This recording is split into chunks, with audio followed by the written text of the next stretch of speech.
Hello, we begin with breaking news from the Netherlands. A court in Amsterdam has convicted 3 men of murder for the downing of flight Malaysia Airlines MH17 in 2014.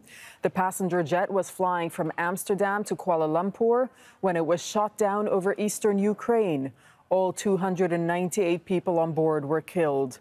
The convicted are 2 Russian former intelligence officers and a Ukrainian separatist leader. A 4th person was acquitted.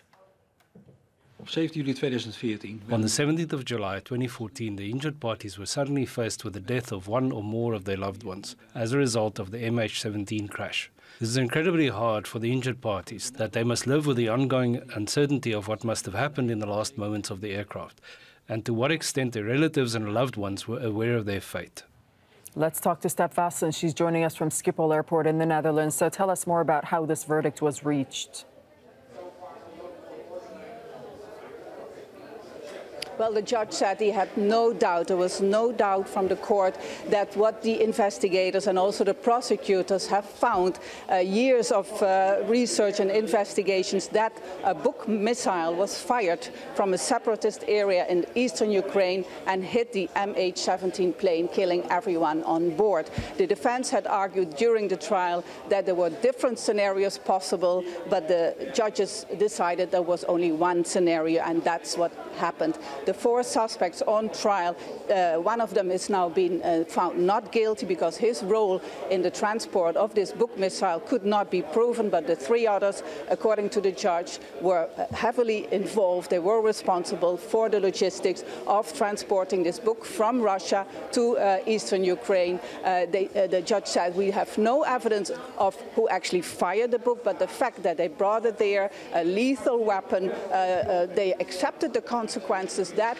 a plane, a civilian plane even, could be hit. So the response here by the relatives, there were hundreds of relatives attending the verdict. Some of them came from Australia, a group of 60, because most of the victims were Dutch, but also others came from 16 countries around the world. Well, there is a great relief, and I'm now joined by one of the relatives, Robert van Heiningen. He lost 3 relatives. One of them was his brother, his sister-in-law, and their child. So you have been listening to this quite emotional verdict. Especially the judge was pointing out how no respect was shown by the suspect. So how did you experience this verdict?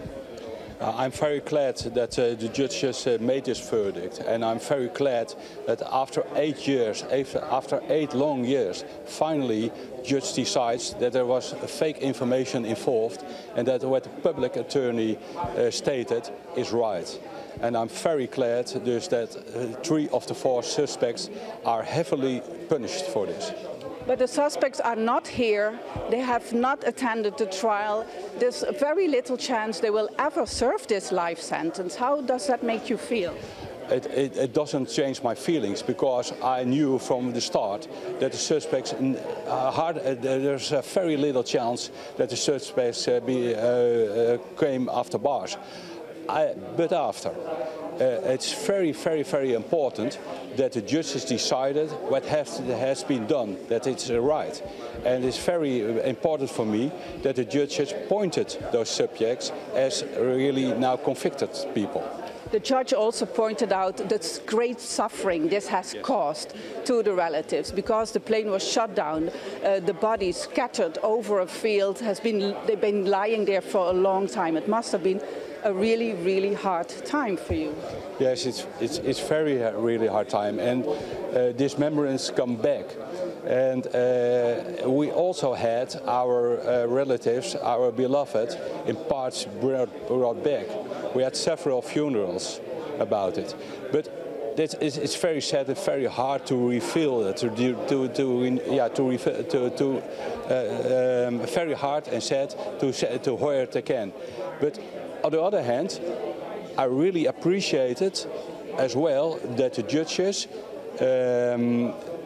took the local people, including in the suffering what they had seen. The Ukrainians on the ground. The Ukrainians on the ground, because we asked the judges, please pay attention to it. We wrote a letter to the major there, And I'm very glad that the judges in their verdict remembers the local population.